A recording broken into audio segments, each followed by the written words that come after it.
think about who the narcissistic little tyrant, boss is, they're a bully. All right. And a bully's greatest weapon is that you say nothing. Richard, Dermot, it's great to see you again.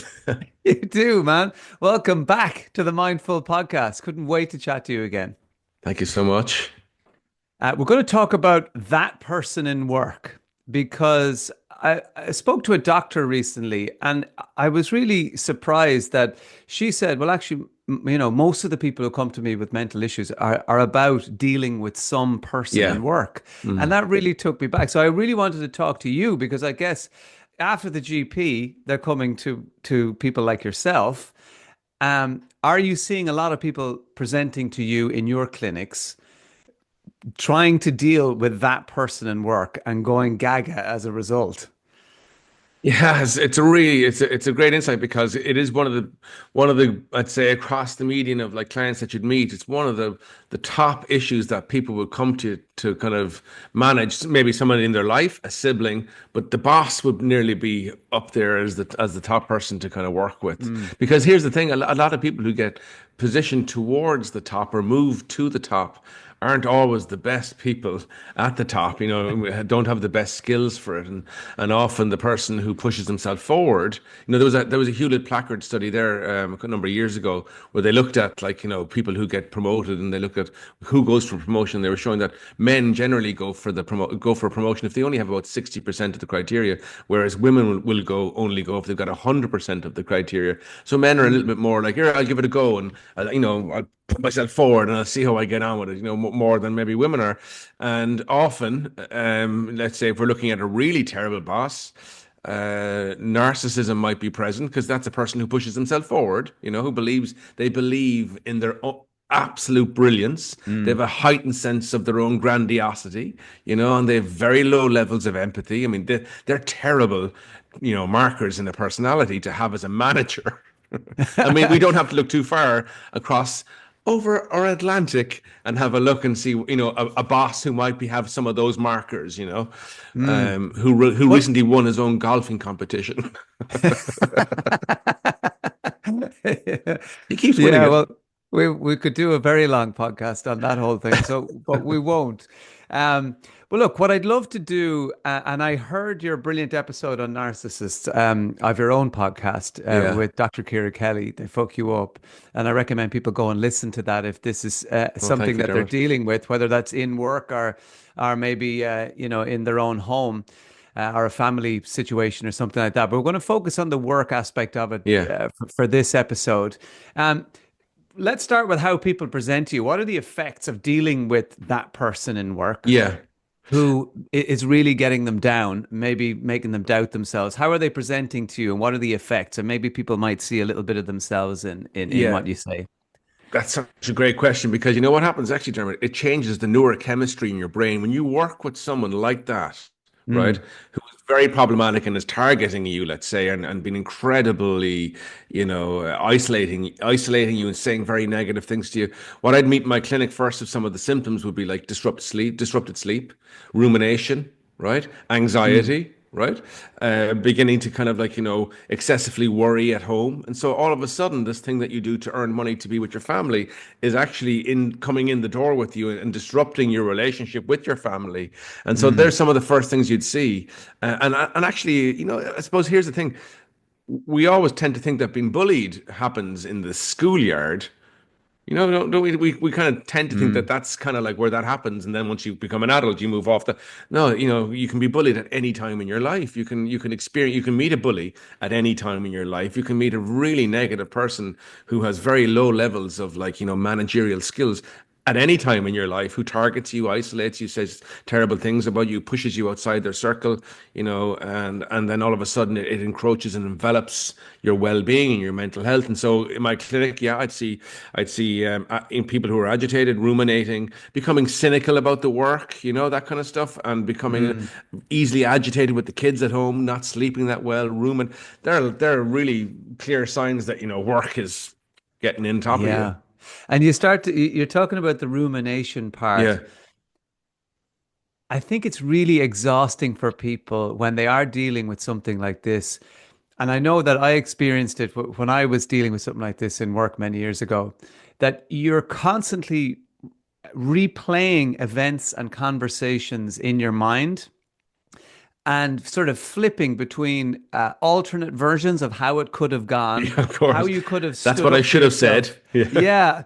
Uh, and it reminds me of that Simpsons episode where Marge is driving away and she has a problem with this woman Becky, and she's recreating this, Whole screw scene. you, Yeah. Becky, saying the perfect thing, but 8 hours later, And Yeah. I think that can be one of the most exhausting parts, is because you're just reliving these conversations and negotiations and moments where maybe someone took credit for your work, Exactly.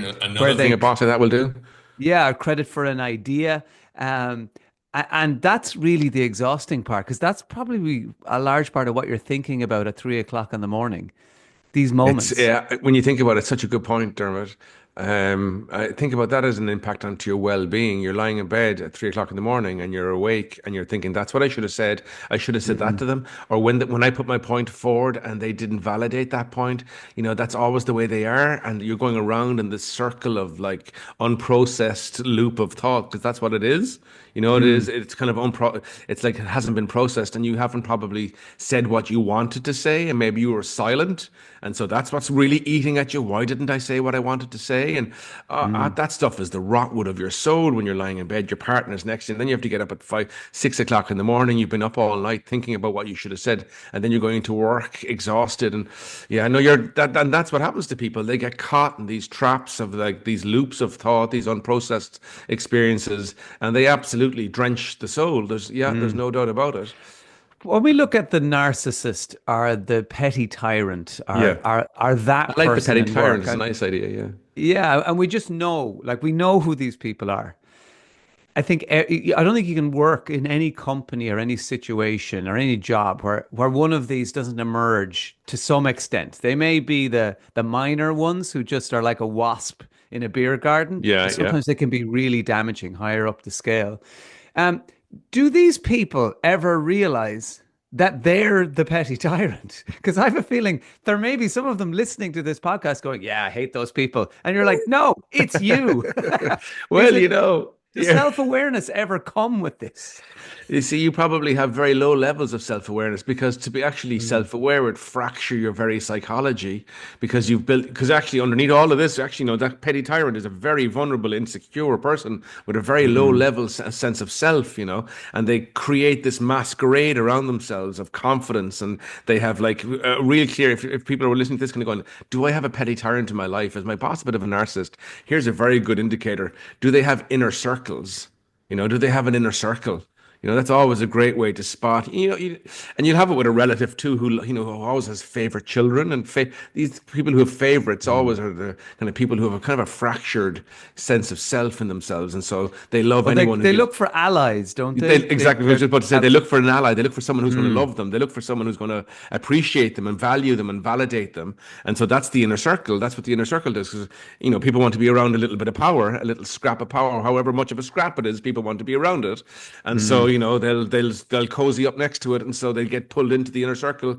And all of a sudden, that's a nodding head of sycophantic yes heads, and then you're outside it because you might be a little bit more intellectual or a little bit more self-centered, and that I mean, as in grounded, not self-grounded, Mm. and so that you don't get sucked into an inner circle. You're not a sycophantic. You might be actually a bit of a free thinker. You might actually be intellectual, and you might be challenging in some ways. And so the person who is that little tyrant will find you very problematic. You know what I mean? And Yeah. they will position you as an awkward person, a difficult person, never happy, always causing problems. You can't satisfy that person. They'll push you outside that circle, Mm. and that to be And that excluded is really problematic. isn't one of the most frustrating things I think for people is that they feel themselves that they're above these silly schoolyard games that these Yeah, people in work play, exactly. but they find themselves being pulled down to their level. And no matter how much they try and resist, they're like, I see what's happening here. I know this person is insecure, but because they have power over me, I now feel like I have to play their stupid games and Yeah. be sycophantic and say, oh, well done, and maybe give them a couple of wins throughout the week, even though we know they didn't actually do that thing they say they're doing. And now you feel like you've lessened yourself You're almost less because authentic. you're down in the weeds with them. And sometimes that's the reality of work, Dermot. That I suppose we all have to.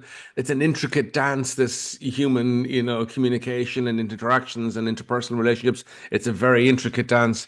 And if you're working for someone who's a bit of a tyrant and are, really fundamentally weak and narcissistic in themselves, sometimes it's about maybe doing a little bit of that, getting a little bit of distance, not giving them too much information about who you are, what you're about, because that kind of person really loves to know what your marriage is like and what your kid, they're trying to build a whole kind of like Mm. profile of you so that they can use it against seriously, so that they can use. I mean, I meet this in the clinic all the time, and I'm always saying, and with a parent involved, just don't give them too much information, give them enough information that they're not trying to pull you into their inner circle, they're not trying to kind of like grab you in and know too much about you.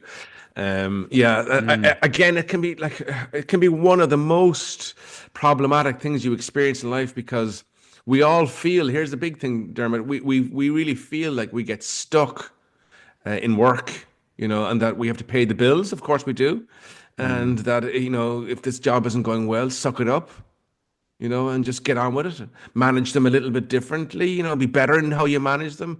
But what I'd say Mm. to people all the time is, and I did this myself, and we've all worked for terrible people. There's no, like, let's be honest, we've all worked for people that weren't great, or maybe even Yeah. worse than not great, malevolent at times. Like, because they, as I said at the start, they kind of generally push themselves forward, into these positions Mm. because they believe in their brilliance. They believe that they're absolutely excellent and that they're fantastic and that's where they deserve to be. And of course, then when they get there, it reveals their fundamental weakness. It's not that it changes them. People often say, "Oh, he changed when he got that position, or she became." No, no, no. It just revealed them. You know what I mean? They were always holding it because they believed in themselves and they held what they believed Mm. about themselves, and then it just allowed them to reveal it as a tyrant. You know what I mean? And so, yeah, what I'd always say to people as a really important tip here, Dermot, you're never stuck, right? And I always Mm. give the image, and I always work this image, and I always see clients kind of going, "That was a good image. I really like that image." I said, "Remember Andy Dufresne in The Shawshank Redemption? He was Every stuck for a man's moment, favorite movie. exactly, but he was stuck, right? He Mm. was stuck in a terrible situation. But what did he do? He chiseled his way out, right? And I always say to people, when you're in a job that is terrible, don't knee jerk it. Don't get shot Mm. running out the fucking doors. You know what I mean? Don't knee jerk it. Chisel your way out. Add a little bit to your CV. Improve your CV. Add a little bit here. Add a little bit there. And all of a sudden, you're far more employable. And I would always leave the job if you're working for someone who's terrible, who you're like really impacting your sleep, and if it's coming in your door because this is a real problem that people really struggle with. You know what I mean? And it Mm. massively impacts on their mental health, their relationship with their children, their relationship with their wife or their partner or whatever. It really, and their relationship with themselves, it really impacts on them. And I'd say, well, if that's what's happening in your job, I would work to get away from it.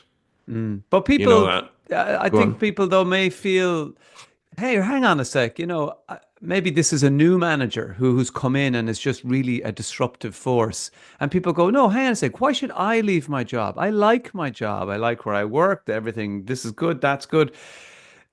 Why should maybe if I give in to this person and I move on, then they've won.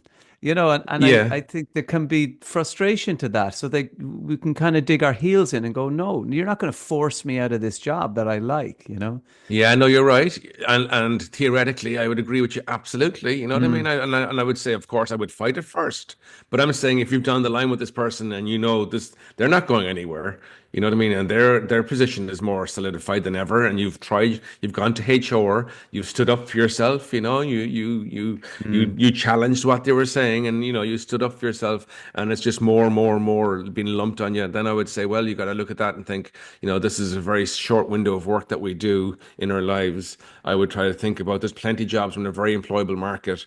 You shouldn't have to, nobody should be bullied out of the job. Nobody should have to leave because of a toxic manager. But the reality is, Dermot, I sit with it every day in my clinic. You know, Mm. people have to because of what's going on in their work, because it's toxic and it's draining them and it's really emotionally, dysregulating them and all the rest of it. And so what I'd always say is, if you do leave, leave on your terms. Improve your CV and move towards someone in a different position. It might be even internally, it could be within the organization, but you're moving away from that person who was just incredibly toxic. And I would always leave with HR some evidence of what happened to you, because when you leave, somebody else is going to arrive in and that person's going to target them. You know what I mean? And so what you don't want, because silence is where all the stuff really thrives. It's in the silent spaces that all of the stuff really, it's like it's like fuel onto it. When we don't say anything, that's when they Mm. thrive. They win, you leave, they pushed you out. It's a win for them as they see it. So Of course. you write something on the toilet door before you go. Anne is a jerk. Watch out. Narcissistic jerk. Signed, Richard Hogan. But Yeah. no, I But would is say, it, document it, and I would document what was okay. been said to you. And I would particularly, it happens a lot to, it happens to both genders here, but I would document it, and I would say what's happened, and what was said to you, and at times, if it was sexual, if it was inappropriate, if it was abusive, or whatever, I document it, and I would hand it to HR as I'm leaving, and I would say, I've had to leave this position because of this person, so that they Mm. have evidence of something really strong here that's happened, because the next person who comes in might say it to HR again, and then you're building up a kind of against the person who's actually, really targeting people and being very unfair to them and actually driving them out of a really lovely job or whatever it is. Yeah. Some of the frustration can be as well for people that why can't other members of management see what's happening? I think that Yeah. that's what keeps people feeling isolated. And I think a lot of the time other managerial positions they can see. It just doesn't affect them as directly because they're not under this person. So they tend to just be focused on their own thing. Or maybe quietly behind the scenes they are trying to move this person along, but they can't be seen to take sides. They have to support, their colleague until the time comes when they can sort of ease them towards the door. But I think isn't that one of the frustrations? I'm sure you hear it all the time. People going, I can't understand why no one else can see this, what they're doing, Yeah, and often, in my experience, the organization maybe above them is happy to have someone who's such a disruptor and so difficult, because it deflects from them too. And so Ah, he's the mm. terrible. You know what I mean? He's Yeah, terrible, yeah. not us. He's terrible, and so it deflects from whatever policies they're trying to bring in too. So you can have a whole organizational kind of toxic kind of culture there. And again, I'd be analyzing that, and looking at that, and thinking, is this something I can change? Is this something I can move away from? Is this about just managing them? Can I manage them in my lives? Can I manage my proximity to them and still work this job that I love? Or is this person just too much here and there's no support for me, Mm. and it's time for me to think about the Andy Dufresne image and kind of like, getting out on my own terms and moving to maybe taking a sidestep, to a different, position within the organization, or actually leaving the organization altogether. Mm. These are big things to ask yourself, because, as I said to you, people feel they're stuck, and we're never stuck. I meet people in their 50s and their mid 50s who said to me, I've always wanted to do this with my life, and it's just too late. And I'm saying, why is it? Mm. Why is it too late? Why do you see it as too late? And the amount of people who come back to me afterwards and said that was so transformative, because I actually gave that a go, and I did it in a way that wasn't like, crowbarring my whole life. I did it in a way that was actually on my terms and nice and slow. And I set up I set up my business, and I did it nice and so we're never too old, Dermot. I think that's one of the great Mm. tragedies here, that people start to really fear about their age, and then this gives incredible power to their manager, because the manager sees that they feel like they can't move from this position. They're absolutely stuck. So now I can say whatever I want to this person because they need me so much. And it's like, no, never give someone that kind of power or that perception Mm. of you. And then again, it might be about just adding little bits to your CV, or thinking about where might I next go to if I wanted to change my career. Mm. Yeah, well, I'm really enjoying the practical tips you're giving here, and I don't want people to lose sight of them. So we've had that Andy Dufresne, so Yeah. chiseling away Yeah. small little Adding proactive adding little steps. bits, adding little bits to your Mm. CV. Areas of interest that you've always wanted to do. Because just on that point, Mm. Dermot, we often fall into the job, a friend of a friend, got you a Yeah. job. And 20 years later, you're looking at these people thinking, I'm going to watch these people grow old. I don't know who they are. That's a bit weird. It's like, that's why The Office was so successful, because you get thrown together with an eclectic mix of strangers. And Mm. sometimes you spend more time with them than your actual family. And you're Yeah. kind of going, I don't really like this job. I kind of fell into it. And that's that first tip. If you fell into it, fall out of it. Go get more precise. Think about what was it you wanted to do. You're never too Mm. old for that. Add that on. That might take 3 or 4 years, right? Let's be honest. If you did a master's in or whatever, that might take a couple of years. But by God, by the time you moved into that position, you'd look back and think. I always think it's like an astronaut just fine tuning their, like, the little coordinates, and they look back and they're miles away from where they were. And that's like us. If we fine tune where we want to go and we get a bit precise Mm. about it, all of a sudden we look back and think, remember that bastard of a boss in that position I thought I was feckin' stuck in. Jesus, look where I am now. Yeah. Yeah, and So it that's may that be first just point. a pivot within the same Exactly. organization Absolutely. Yeah. Doesn't rather have than to you be having to massive. blow everything up. Yeah, Yeah. exactly. Yeah. And I would never blow anything up. You see what I mean? I would never Mm. come home to my wife and say, that's it. I resigned. I told him to go screw himself. Well, you're kind of screwing yourself there. And so I Yeah. would do it slowly and considered, so that you can really go screw yourself when you've got a better job lined up. And you know what I mean? Now you Yeah. got power. Now you got leverage. Well, I You know. saw that a story online popped up on my feed about someone who went in and took the proverbial and actual dump on their boss's desk because they had won the lottery. Oh So they yeah. went in and did, "Hey, screw you, buddy, and your job," and they left a parting gift on the desk. Lovely. Classy. And You got to then do it classy. on further examination, realized that they hadn't, in fact, won the lottery. But they had definitely lost their job. So, yeah, a less dramatic approach works. So, we have the chiseling away, adding to your CV. Don't defecate Docu in your boss's table. There was another one. no, Don't do that's that. important. That's an important Um, one.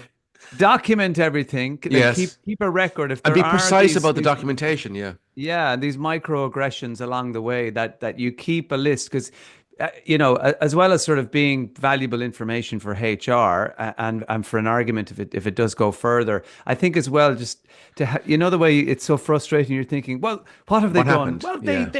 they made me feel, and you don't have any tangible evidence, and I think it Exactly. can it You're can dead help you right. feel a little bit more sane, can't it, by having a record of what these people are doing. You're dead right, Dermot. And when you're in those kind of conflicted environments with your boss, in HR and the organization, and they're saying, "Well, what is he? What can you give me, an example of what he's done?" And you're kind of going, all of a sudden, cortisol gets released. It's stress hormone, and that takes away chunk memory. And so we can go, yeah, he's just always and like Mm. exactly what you described. You've got nothing there. And so what I would do is really precise. At 3:30 p.m. today, he took credit for the idea that I gave last week, and that today at 4 o'clock he told me that I was whatever, and he made a sexual I'd always have like Mm. precise on the date and the time. And so when you're sitting in front of your organization, they're like, well, this person has absolutely documented what's going on. This is actually, really happening to them. And this is something that we have to be very careful as an organization here, because they're actually, there's abuse going on here. And so I'd always have that really precise about what's happened. Mm. One of your top tips I've heard you give in the past around this stuff is create boundaries, Yeah. have a clear boundary. And when I was looking into this topic before our chat, this was one that I kept seeing coming up. But one of the reasons I'm delighted to have you on this is because sometimes this sort of guys, they got to have boundaries, Yeah. is very Yeah. Very American nebulous and vague. and aspirational, Yeah. and that we're all walking around saying talk to the hand, and this does not suit me right now, and that's not the way we tend to speak, and particularly if you put an Irish filter over it, that's No, not the way exactly. we work. As much as we would like to be that other person at times. So, how do we create these boundaries? What do we say Yeah. in No, one really of good. these situations when we go, okay, this is my moment. This is where I'm going to draw a line in the sand here. How do we put that into language so that we don't get laughed at or we don't hear ourselves being someone that maybe we're not? Yeah, exactly. And that's such a great point, because, people really need these takeaways from this kind of stuff. Mm, First of all, the boundary I would always think about here is about the proximity to your boss who's difficult, right? Proximity is my first thing. I'd have a little boundary about that. I'd know their habits and I'd know how to avoid them a little bit and how to kind of get distance from them. That's my first thing, right?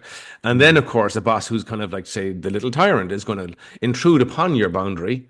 and they're going to say things to you, and they're going to be, aggressive and maybe passive aggressive. That's a real weapon of a narcissistic kind of person, that passive aggression. And my boundary would always be, it drives my wife mad, right? But I suppose it's from the family I grew up in.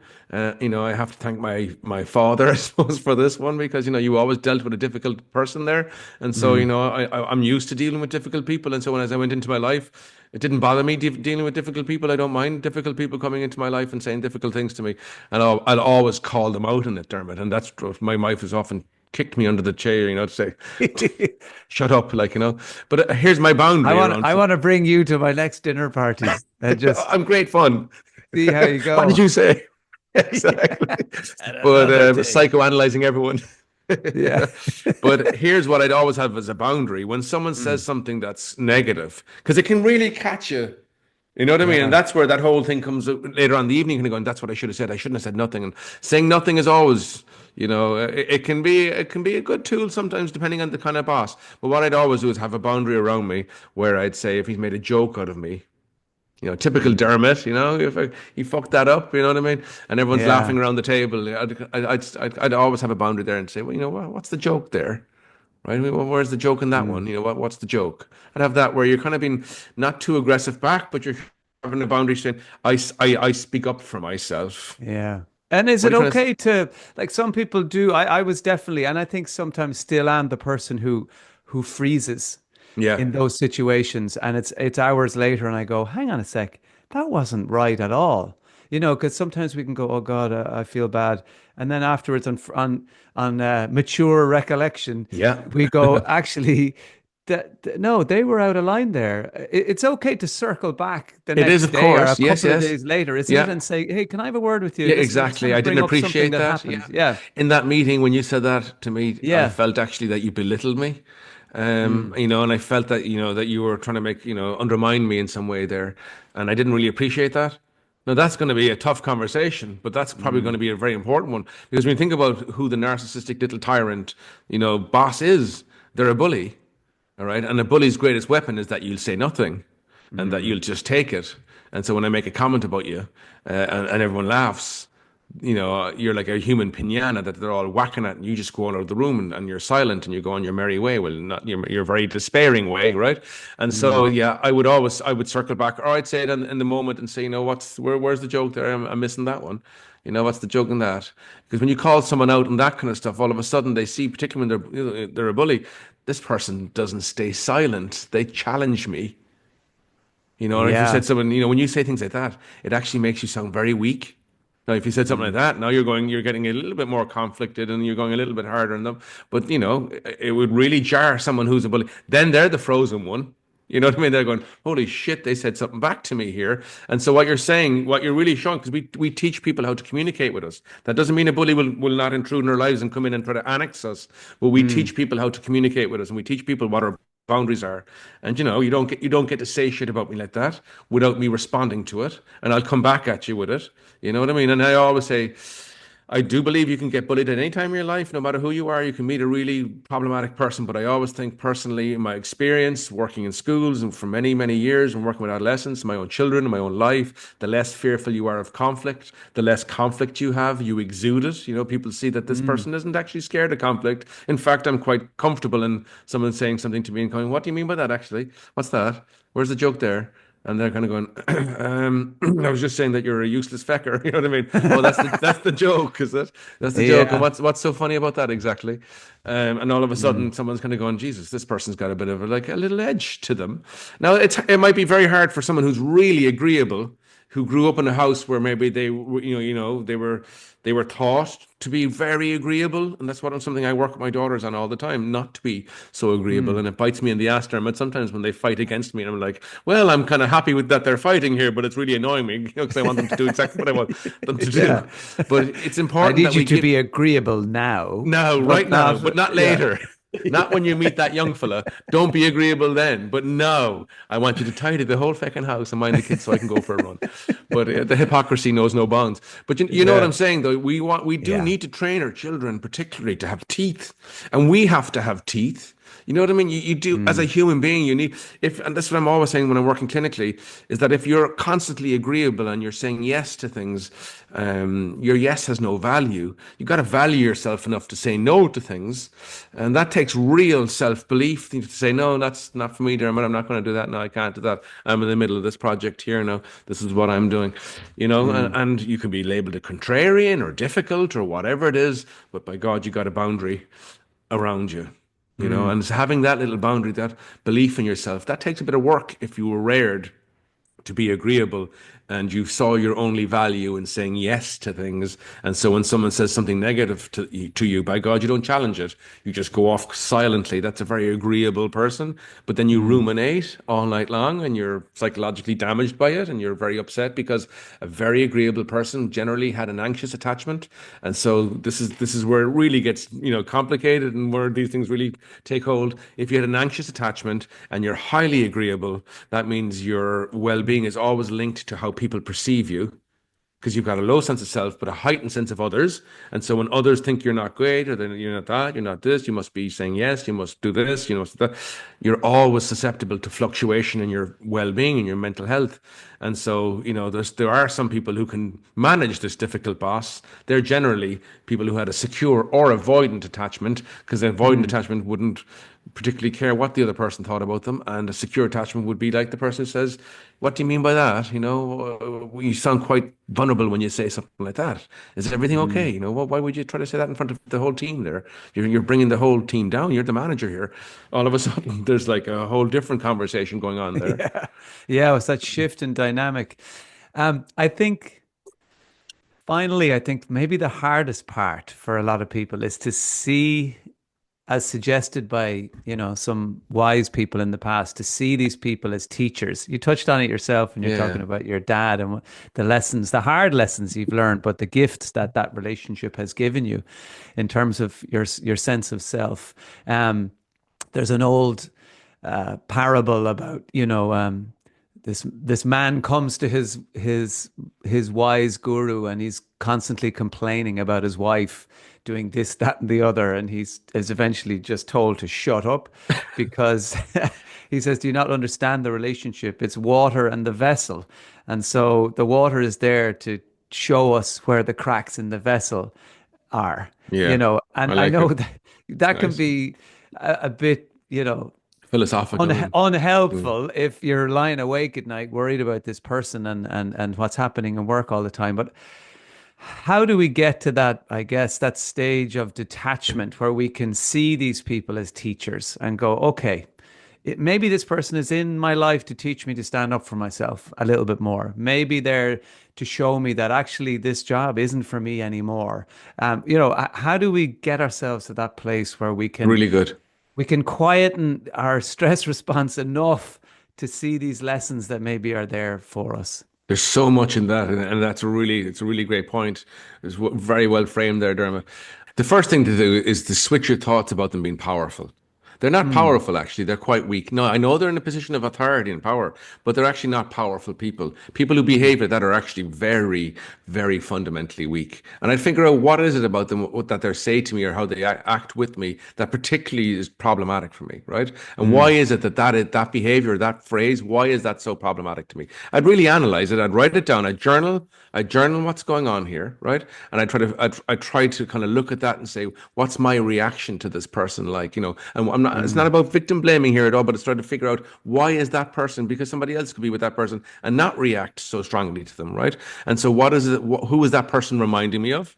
That's often you have a kind of like a yeah. gestalt, a template in your head of a man or of a domineering mother or whatever it is. You have this image in your head, and so they represent that image. And what is it that they say? Because I get down into the nitty gritty. What is it that they're saying to me that really, really is problematic? And I look at that and say, well, they only Mm, have that power because I align with it some ways. And so I try to shift my perspective from them being, powerful in my head to actually saying this is just a guy or a girl with a scrap of power in their lives who actually feel like they need this because they're so insecure. And if I didn't actually align to it and didn't listen to it too much, maybe they're actually not as powerful as I'm kind of giving them all this power. Because when they're up here rent free in the most important space in our lives, you're giving them all this power. And and what I'd often do Mm. when I'd say to people about, like, how do you do that? I'd say, well, the lanyard you have for your job, take that off when you leave.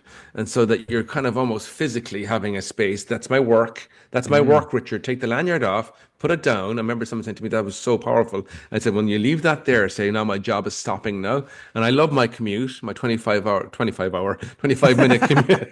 I live in the Philippines. I come in every Monday. My 25-minute It's commute. my me time. It's My me it's time. me. The I don't 25 see my hours. I kids. need it Exactly. to I clear my need it. head.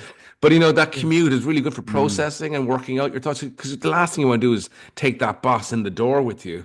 And so because that's the most important space you have in your life with Yeah. your family, with your partner, or if you're living at home on your own, whatever. That's the most important space. And so trying to figure out they're not powerful. They're trying to make themselves feel powerful. They're only powerful if they're up here, and they're coming into your Mm. house and they're coming into your life and they're coming into your sleep and they're coming into your 3 o'clock in the morning. You're kind of going, that's what I should be saying to them.